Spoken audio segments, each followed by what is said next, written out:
Hello, everyone, and thank you so much for joining us today. And I'm Nami Gabasov. I'm a digital humans analyst at Data Science Analytics Unit at the Hayden Library. So today I will talk about the AI. I will specifically focus on the history of the AI, how the developments went over the AI, and then how it came to our today's period, the AI developments today as well, and then I will try to answer some questions, whether if we are going to have AI winter, that means the lack of fundings and lack of interest in AI and so on. And then if we have time, I will move to exploring the effect of AI developments on data science sector. So let's get started. So these are the agenda for today. And as I mentioned, so I will start with the historical perspective, looking the history of the AI and AI developments, and then towards the modern period. So these are the pictures from the movies into early 20th century. One is the Tin Man, Heartless, quite a lot, but quite a lover. So these are the illustration of the AI ideas in the movies or like in fiction in early 20th century. Also, we didn't have the technology during that time. We still could see all those development in fiction material. So in this case, for example, is the Maria is campaigning for working class, but trying to manipulate working class. And then another is the Tin Man. Probably some of you have already watched the movie, trying to get a heart, believing that if you get hearts, it will be like a human, can be seen as a human. And so these are some early ideas about the AI. Of course, you could find different ideas before the 20th century. Uh, but then towards the mid 20th century, we had some specifically ideas about how we can actually make the machine sing, and how we can develop the machines that will able us to develop machines that will be come to level of humans, right? So that's what we actually call in this today as well as AGI, artificial general intelligence, which will perform AI that will perform the level of functions or level of capability to the level of human. So, but the Alan Turing, he's very famous with, and there's Alan Turing also test as well. There's Alan Turing, the British mathematician. There's also the reward. Basically, most of the scholars who develop a lot of AI pioneers, they get this reward. So he was the first developing the ideas how the AI could work, how can actually develop the machines that will be able to could perform the task as the level of the humans. So first, the Alan Turing actually says that he, asking a question actually whether a machine can sing is actually meaningless. It's ambiguous. We could actually think about whether the machines can do the task in terms of like measurement, so that we can measure the level of the performance conducted by machines to level of the humans. So if we can develop machines that will be able to perform those tasks, so we can actually achieve the AI intelligence. And for that, he develops imitation game. So imitation game involves three objects. So one is human, machine, and interrogator. So the task here is that once the human, the integrator needs to understand whether the masses is coming from machine or human. So if the human is not able to differentiate whether the masses comes from the human or machine, so they're sitting in different places. So that means that we have actually been able to achieve the intelligence. So the machine is able to come to level of the human. So that is the Alan Turing test, and that's imagination game. It's actually used a lot when we are testing the power of the computers and so on. So he also developed some the objections, the explanations to objections why we cannot actually achieve the AI. So during that time, there were some different objections that we cannot achieve the AI. And in his paper, the machine intelligence, he's actually providing some objections to that, to explanation actually to that why they don't actually matter. So for example, one is the theoretical objection was that thinking belongs to humans, it's given by God, and machines cannot do it, and so on. But Alan's reaction was that it's still possible. Why, if the intelligence is giving to humans, why it cannot also be giving to machines as well? And also, this is not a problem for us. We can, if we have the intelligent humans, we can also have the intelligent machines as well. Another idea was the head in the sand objection. So you have probably heard about like AI is so dangerous. We have to be careful about the AI. It will destroy humanity and so on. This is a sort of that objection saying that if we are developing machines, the machine will destroy humanity and so on.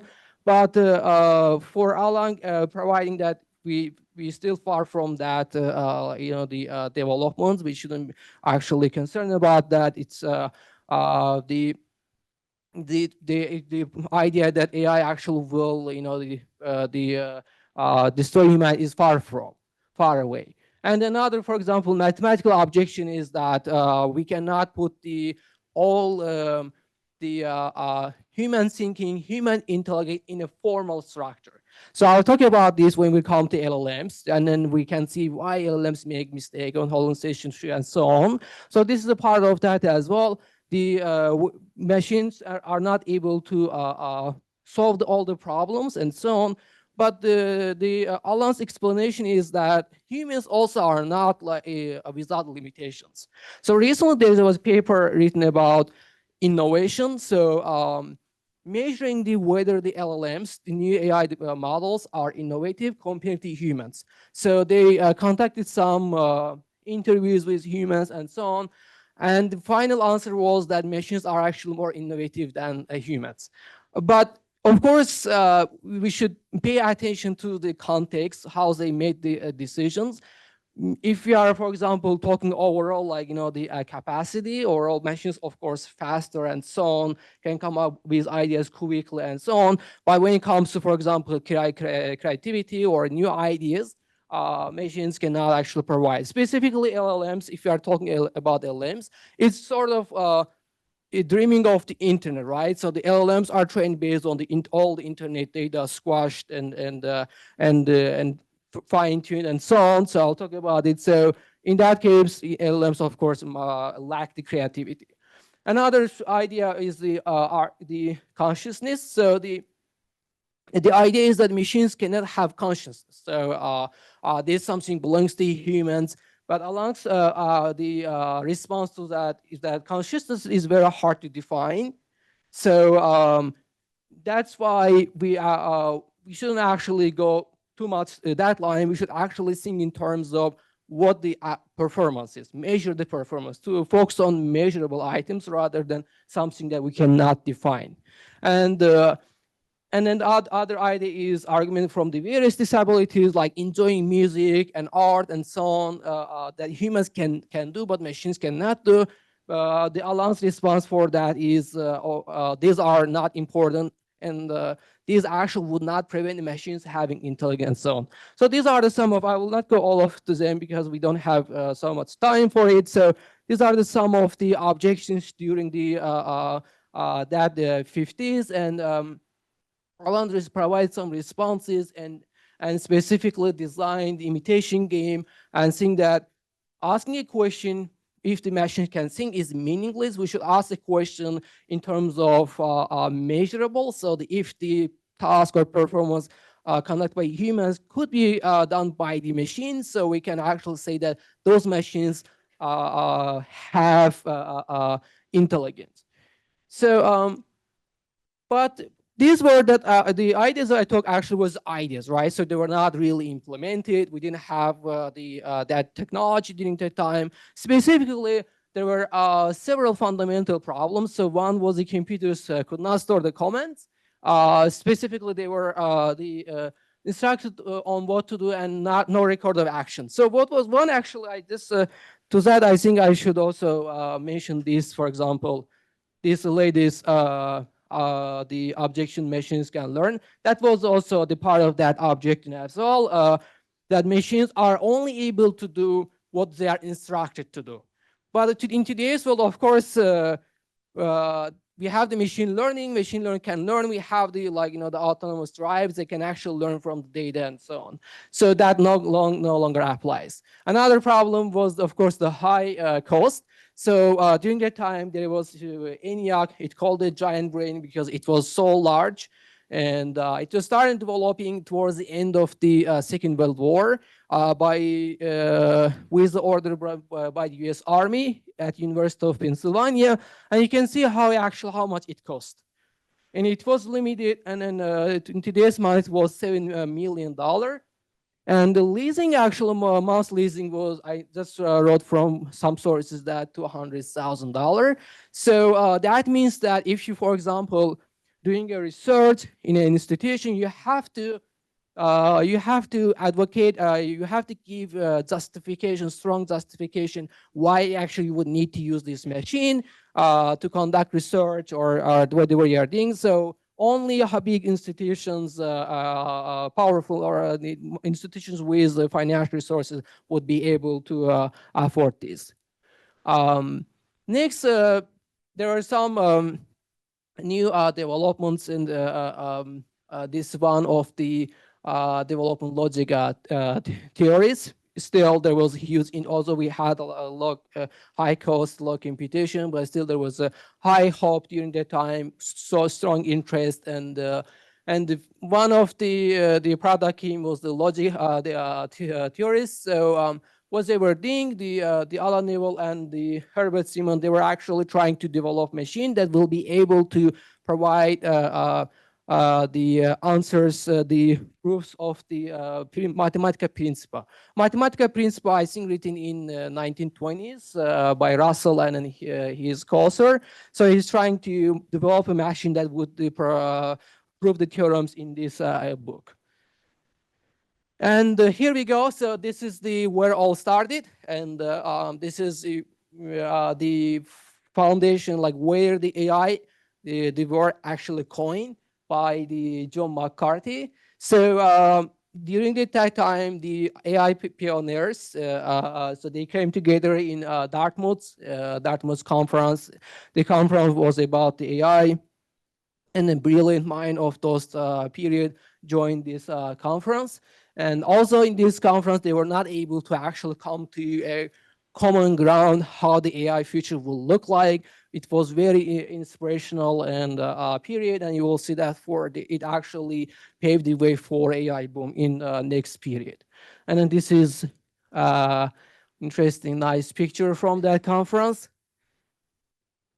And so because of that, so the AI boom started. These are the periods. We had increased storage and speed and cost reduction. These are the primary things we will see later those were the factors actually enable the LLM transformer architecture models, and the Nobel and Siemens Shaw, so they develop a new program, general problem solver. So these are two the same scholars who actually they were trying to develop the logic theories, and now they're developing the general problem solver, trying to answer all the questions. So not only like specialized questions, like single question, but all the questions. Sort of looks like artificial general intelligence. The logic.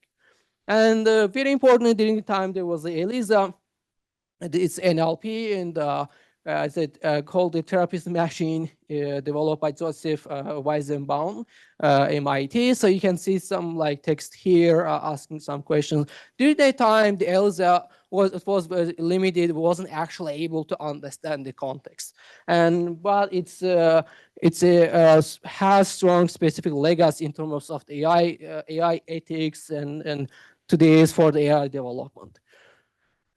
So let's continue. So development in deep learning. So far, we haven't actually talked about deep learning. We have talked about all the AI developments because today's like all the AI models in the transformer architecture and it's because of the AI developments in deep learning that I will come to.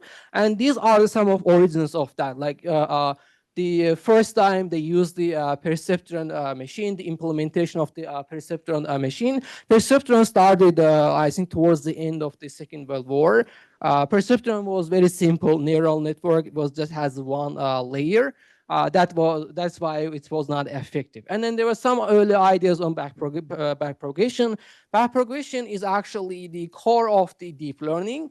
Neural networks. Backpropagation, if we didn't have the backpropagation, neural network wouldn't actually be effective. It's the, you provide the data, it goes through the networks, all the like layers goes output, and then output is compared with the actual values, and then errors are backpropagated to the network. And then the neural network is correcting those weights and trying to come up with the correct, the answer. So that is the actually core of the why we have the, the neural network, the AI developments. It's relying on the chains rule, chain rule in mathematics. So for example, the hope was, the promise optimism was so high during that time. You can see like from, this is from the Marvin Minsky. It's mentioned, he's mentioned as the world has lost one of the great mind in science. I think he passed away in 2016 or 15. So that is when he passed away. These are titled from the newspapers. So he was really brilliant mind in terms of contributing to AI developments. So this is one of the quote from 3 to 8 years, we will have a machine with a general intellect of average human being. So does this like quote sounds familiar to you into this today's world? Like you have probably heard about the cloud or OpenAI or different companies we're very close to in 2 years, and 5 years, I don't know, in 3 years, we are going to have the artificial general intelligence. So you can see these are actually sort of quotes were popular even were here has been here before as well in 70s when we had the AI boom. And the reason was actually is that they were using the AI models on simple tasks and it was performing perfectly. But the problem was the scalability. I will talk about this scalability is that when you actually take those models, the same test expand to larger data, if the model keeps its efficiency or accuracy, whatever metrics we are using there. So most of the models actually, I will come to now here first winter. We had the first winter after the boom because most of the models actually were not able to perform on larger tasks.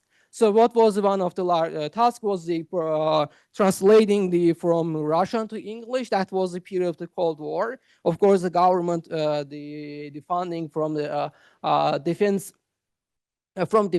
institution, they were interested in translating from Russian to English, and the machines were not able to actually perform those tasks because they didn't have the power, didn't have the computation, and so on. So that was one of the reason that we had the AI winter, and AI winter means decreasing of the funding or interest and so on. So all the AI hype went down. So one, for example, is the Lil Hyde report. Is let me actually show you a quote from this report saying that in no part of the field have the discoveries made so far produced the major impact that was then promised. So this is the report written for British government that what actually AI development is going forward, and the report says that we were not able to act, the promises were not fulfilled, so the government cut the funding. And however, in the 80s, we had another AI sort starting. This time, the AI development focusing on expert systems. So what are the actual expert systems? Expert system is sort of alternative to machine learning. So let's say we are developing a car, and we don't actually tell the car, we don't actually code that if there is a red stop, if there's a green, like proceed and so on. We don't give those rules to car. We provide the car with data, and car itself or machine itself is finding its own formula. We also give the answers as well. Like for example, if you do machine learning, supervised machine learning, you provide the labels and also you provide the features. It's learning from that. Or for example, if you are doing like deep learning, let's say classifying the pneumonia pictures, X-rays. So you give the pneumonia pictures and say, okay, this contain pneumonia, this not. The CNN is learning like from those features, and then next time it's telling you whether the certain picture has pneumonia or not. So that is the machine learning. But in expert system, actually, we give all the rules. So we say, okay, this, if this, do this, if this, and do this. So it's, of course, during that time, there was a huge interest in that. Specifically, Japanese government invested a lot in those expert systems. And but we'll see also that those systems has a lot of limitations. But before that, what was the AI search? It's about, again, expansion of the expert systems called the second generation expert systems, because there were some attempts also in expert system during the previous AI period. And the X configuration, so this was developed at Carnegie Mellon University. That was one of the tool that the legacy of that period. And specifically, the commercialization of the AI started during that time. These are used by some companies for commercial purposes. So this is the fifth generation computer system. This is based on the expert system. It's a Japanese project. So it was aimed to make the Japan as a leading country in AI development in technology. And again, they're based on the rule system, so expert rule system, but it commercially failed. Also, it failed, has a lot of legacy in parallel computing technologies. So let's also talk a little bit about the developments on the deep learning front. So we also, in parallel, also the deep learning, like neural networks, were not so popular in that time. There was a gradual development for deep learning and neural networks. So what happened, like the neural network came back, and what actually referring here the neural network coming back is that if you have heard about the book Perceptron, written about the neural networks, and it's specifically critically evaluating neural networks and saying that neural networks actually don't work. And because of that, there was a lot of laggings in development of the neural networks, which is actually the primary reason why we have the AI development. So the thing about the last Nobel Prize in physics recently, I think 1 or 2 months ago, Jeffrey Hinton received the Nobel Prize in physics because of his developments of the neural networks. So that was the key that why we have this AI development. So, but still it was gradually developing. Again, key idea actually was the backpropagation. So backpropagation is the foundation of why neural network. Otherwise, actually neural network wouldn't work. So it's backpropagating the errors back to network, and then trying to correct those errors or minimize those errors with different optimization functions. And then the first practical demonstration of backpropagation happened also during the time. And the backpropagation, there's a paper written Jeffrey Hinton, and then his co-authors wrote a paper about it.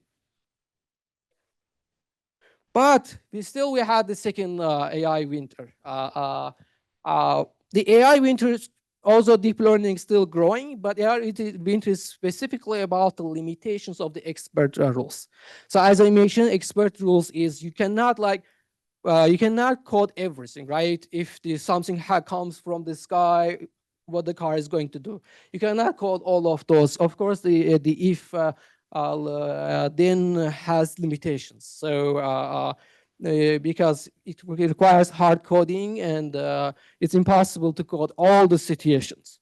So that's why the DARPA, that's institutions, defense institution, cost the funding the fifth generation computers automation Japanese project didn't actually didn't become effective, specifically commercially failed, and that was the time also desktop computers were coming. So I think Windows or Mac, the Apple computers were actually coming during that time. So because of the Lisp machine, also this mark also collapsed as well. So and specifically these or all these AIs, these the expert rule system, they failed to replicate the human reasoning.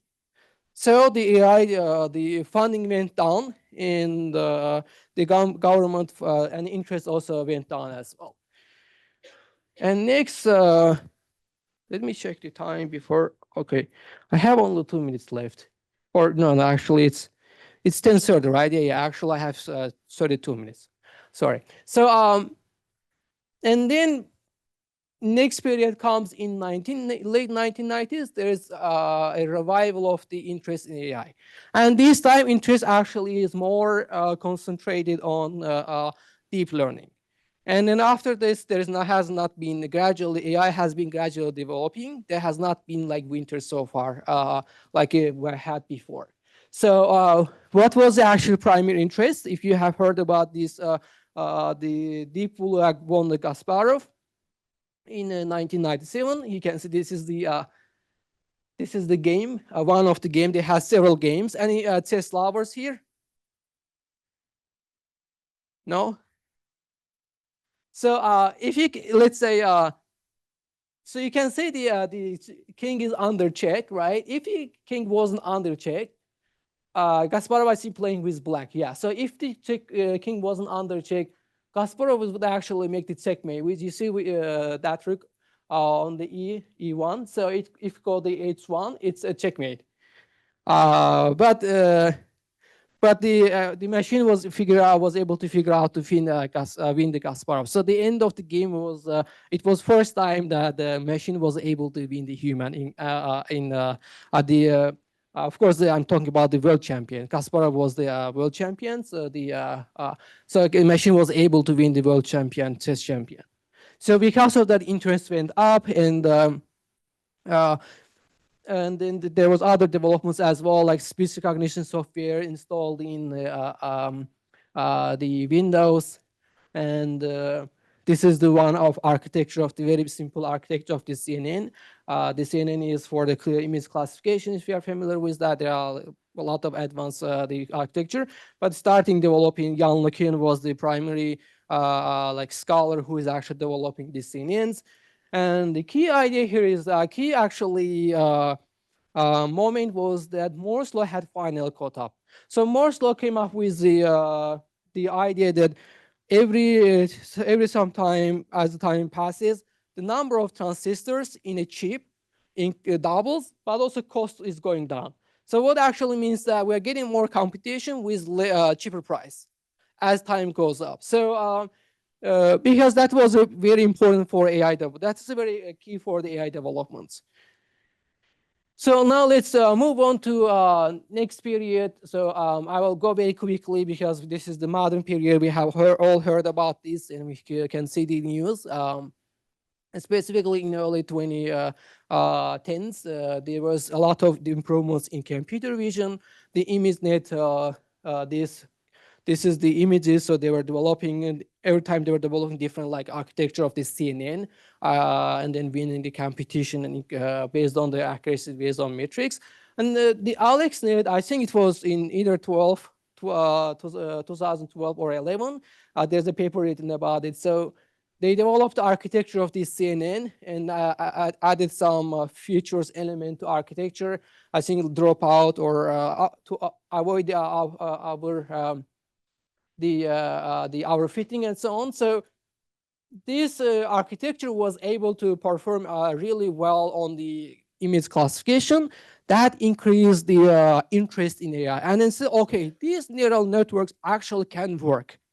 So after that, there's a huge interest in AI, and then you would see a lot of companies are trying to develop different AI models and so on. And we are familiar with Siri and Alexa. And also the IBM won the Jeopardy. You can see uh, has more money over there. So uh, after these developments, so there has been like the increase in different like AI models, neural networks. Recurrent neural network, for example, was the one that the investors were trying to develop models. In the you can if you look at, for example, the history of the OpenAI, what OpenAI was doing before the advent of the transformer architecture, they were developing some robotics and using the different neural networks and so on. So I will jump now to the transformer architecture because there has been a lot actually until the transformer architecture, but this was the key actually why we have all AI hype today, right? So all the AI development, the paper written, attention is all you need. You can see how many times it's cited. So the authors from Google Research, they wrote a paper where they are providing new architecture, which is relying on self-attention and parallelization. So if you are interested, what you can do, you can take the like encode the several, let's say, words as an input, and then see how that word actually is going through the architecture, and then providing at in using the softmax, providing the outcome. So providing a word and then coming back and providing another word coming back. It's so like the sophisticated, but it's also computational intensive as well. But key actual beauty is of that is the uh, parallel processing. So if you look at all the words actually are attending to each other itself. So mathematically, you can put, it's all just matrix multiplication. It's first taking the words and then putting them in a multi-dimensional space, and then adding the positional encoding based on the location of the sequence of the like a token in each word. Of course, before it's tokenizing, I forget that part because the machines don't understand the words, right? So in text analysis or in LP, machine don't understand the words. How you first have to tokenize them. That's the way how we compute, quantify, and then feed to machine. So it's going to, and then words are attending to each other and so on. And then in the multi-head, it's concatenating. Anyways, it's going through, and then finally the softmax is providing probabilities. So if you have multiple outcomes, it's producing those all the words, and for each word is producing the probability, converting into probability. Softmax actually the function. You can do it. It's giving, I think, the highest is the one. So of course the probability must be with the one. It's provide, let's say, the 10 words or 10 number, 20 numbers, and then the softmax is going to push them into probabilities. That's what softmax is. Sigmoid, for example, is used for if you have the binary and so on. Of course, in this situation, would have the multiple outcomes. That's why I use softmax. So I don't want to go to too much technicalities of that, but I want to emphasize that why we had all these AI developments, AI like models, and specifically why OpenAI became successful in because of course marketing, and also they were early to jump in working on these generative. So this model has this architecture has a six multi-head, but it's both generative and discriminative AI, if you're familiar with that. So this side for specifically, use discriminative AI classification, and then this side is used for mainly for the generative AI. So the OpenAI involved a lot and invested a lot in using this transformer architecture to develop the ChatGPT pre-trained models. So and then because of that, now all these companies in Silicon Valley, and they started developing their AI models. And then you can, if you watch the news, every time someone drops out from the OpenAI, goes and sets up its own company, startup. It's you can see from news. So that's why we have like AI boom, and every time you can see the new models are coming up. So why it was became possible, again, is because of the competition, the advances in the computation. You can see here's the graph showing the NVIDIA, how the NVIDIA went up and suddenly came closer to other companies like Apple and Microsoft, because the NVIDIA was the one producing this, is the one that producing this the high computation GPU. So GPU is specifically very important for, I will go back here, the parallel processing. So parallel processing, like if you are not familiar with that, it's, let's say I'm talking with someone else, and then other people also are talking in a group, right? In a meeting, different groups are talking. I'm talking, I pay my attention to this person, but also I can pay my attention to the people who are talking in the background or other side as well. Those are happening at the same time, simultaneously. That's one analogy that we can actually draw to explain what the self-attention means, the parallel processing means. That's specifically important. That you have to, GPUs are really good for that. GPUs are enabling to have the parallel processing. So, so let's think about actually a little bit about how these all these developments became possible. So recently I was reading a book is about where the good ideas come from. That's the name of the book. And in the book, it was talking about adjacent possible. So adjacent possible basically means that potential for innovation and evolution is limited to immediate next steps that are achievable from the current state.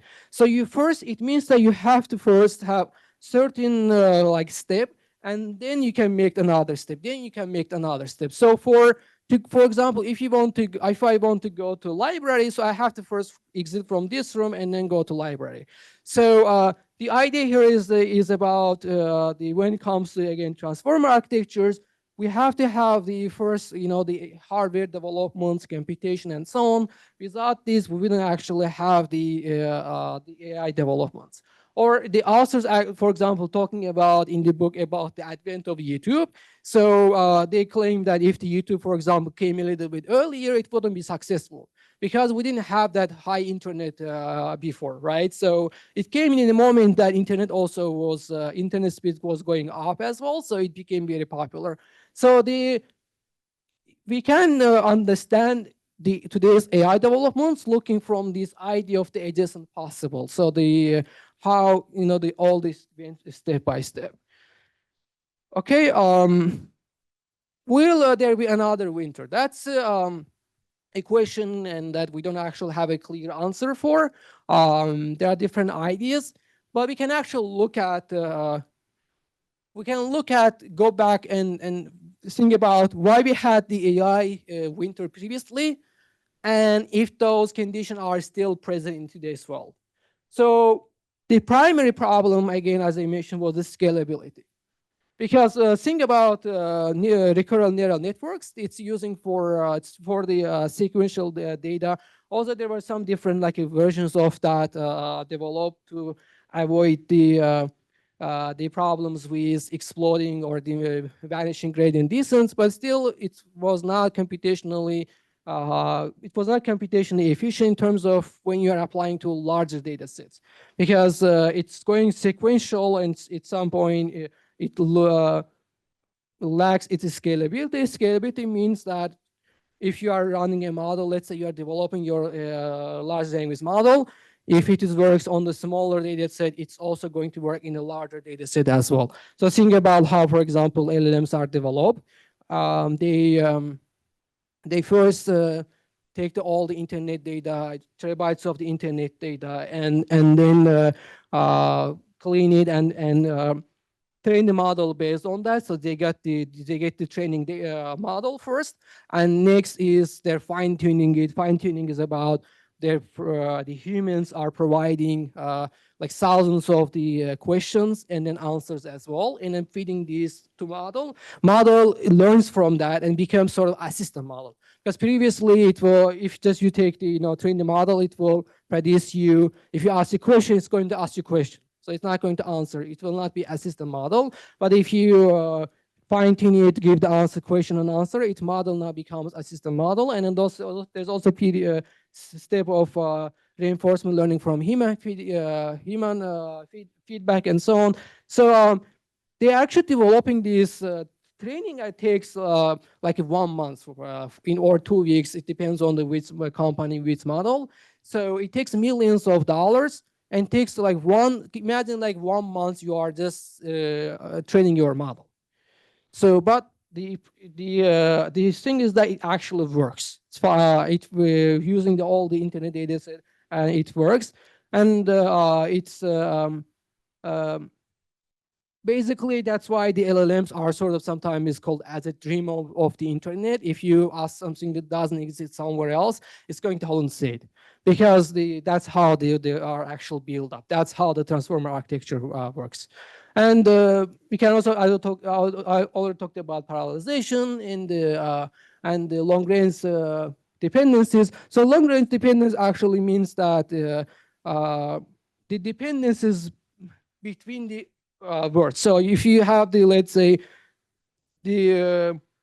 that the cat that I saw yesterday was black, right? So the cat actually and black could be long range dependency, right? So the that black word is actually related to the cat. The previous models could not capture those dependencies. However, these models are able to capture it because of the self-attention. Self-attention is getting the scores and telling us how much each word is related to each other based on the scores. So because of this, it's less likely to see that we are going to have the AI winter as we had in previous because of, again, the scalability and solution to all the some of the problems we had previously in AI development. But also we should think about the future of the LLMs. You might have seen a lot of like critiques of the LLMs. It has, of course, has ethical side, but also in terms of the technical side as well. LLMs don't really understand. It's sometimes providing you answers that don't exist, solicitation problem. Sometimes it's just doesn't understand the context and so on. It's because if you, for example, go to technicalities of the LLMs, it's again putting the words together and a position embedding and scores and so on. It's just all the numbers, right? All the numbers. So basically, if the numbers don't capture the meaning, so of course it's not going to provide the right answer. And if that again answer doesn't exist on the internet, will provide us a wrong answer. So there are some debates about specifically whether LLMs is the future of the AI, and the picture you saw here is a young LeCun. He's a very famous scholar. He's famous for developing these CNN models. And so these are some of the quotes from his interview, and he's specifically recommending PhD students not to work on the LLMs because previously, let's say there were a lot of PhD like works. They were working on previous the AI models, but then once this transformer architecture came, and then most of uh, the those models became out of date. And then we'll talk about like how the AI is transforming the data science. Some of the models, some of the tools actually learn are not useful anymore. Like data science is changing completely. If you are data scientist, you are already doing that, or if you talk to data scientists who are in the private sector, they will tell you that it's changing and they are using different models now.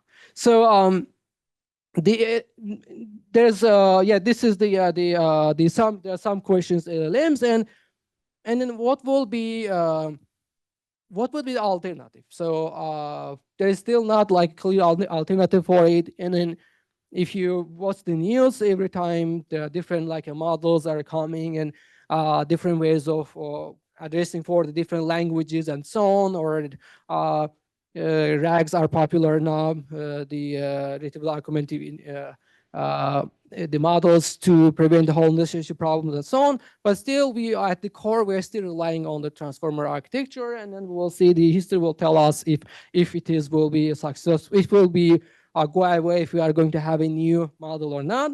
But here also I want to emphasize something. Usually when there is new AI models coming, it becomes sort of like a mystic, sort of like magic.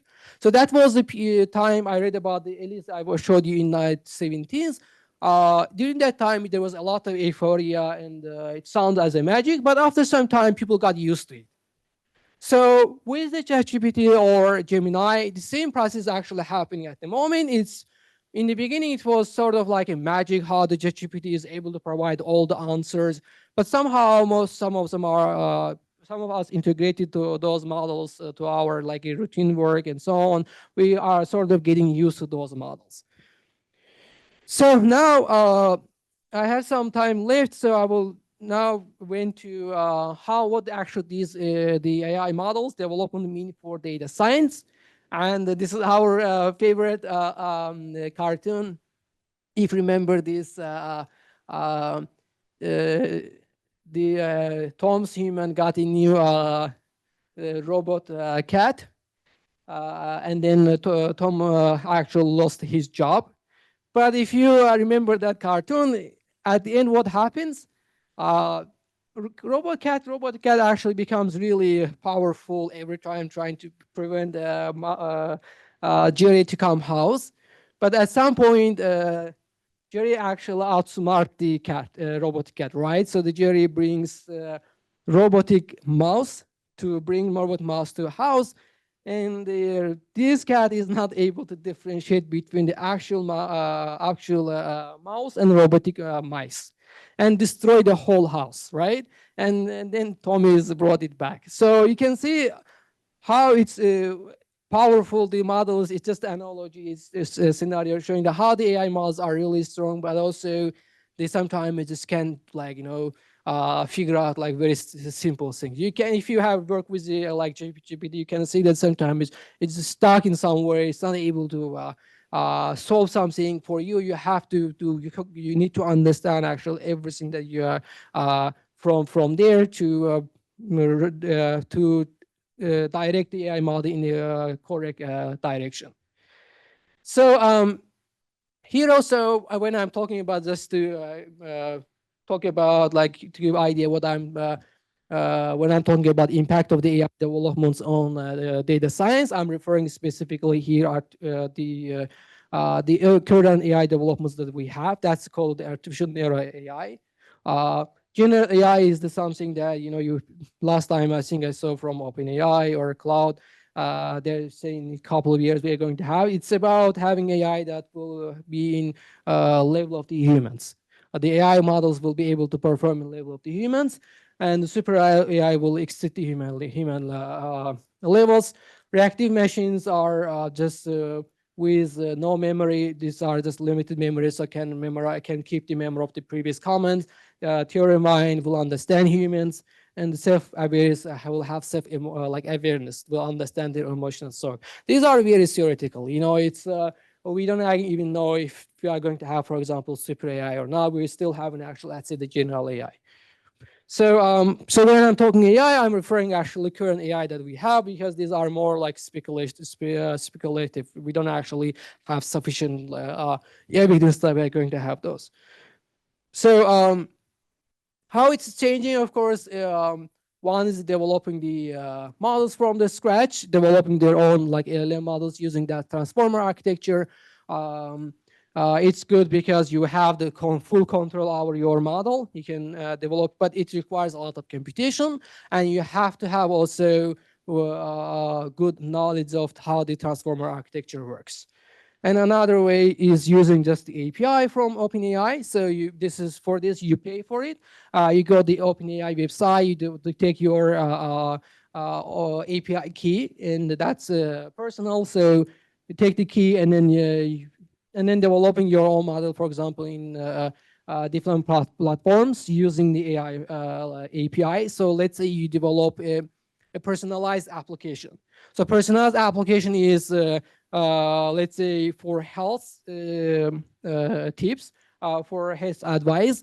You provide all every time you have the medical check with blood tests, all those, the sugar levels and so on. You provide all this information to a personalized app, and the personalized app is telling you what you should eat, what you shouldn't eat, or how much the sugar you can take, and so on, or what medicines you could have. So this is one sort of like the app that you can develop using the OpenAI API. It's good that you don't have to have too much knowledge of how the transformer architecture works, and it's also powerful because you actually are directly using the this large language model. And of course, the other way is fine tuning. This is the mainstream approach now, using the fine tuning the model. And then in a lot of data science sectors, are people using this, uh, whether they are taking the they're using, for example, the llama model, or it could be just from the uh, Hugging Face models as well. Hugging Face has like a lot of models. You can easily get the pre-trained model, whether you are doing text classification or sentiment analysis. It specifically has also models designed for specific tasks. So first, let's say you want to have text classification of financial document, you can use the FinBERT, which is specialized for sentiment analysis in financial documents and so on. So I don't want to go too much of these details, and just to show you how it's actually, the private sector using a lot of, like, think about conventional NLP, like using the conventional methods, it could be either machine learning approach or lexicon-based approaches. But now we have these models actually outperform sometimes those like machine learning. I call them like conventional machine learning, like classification algorithms and so on. So these models, if you run, you will see it's outperforming those models most of the time. So even though the AI is transforming data science, is actually not replacing the data science.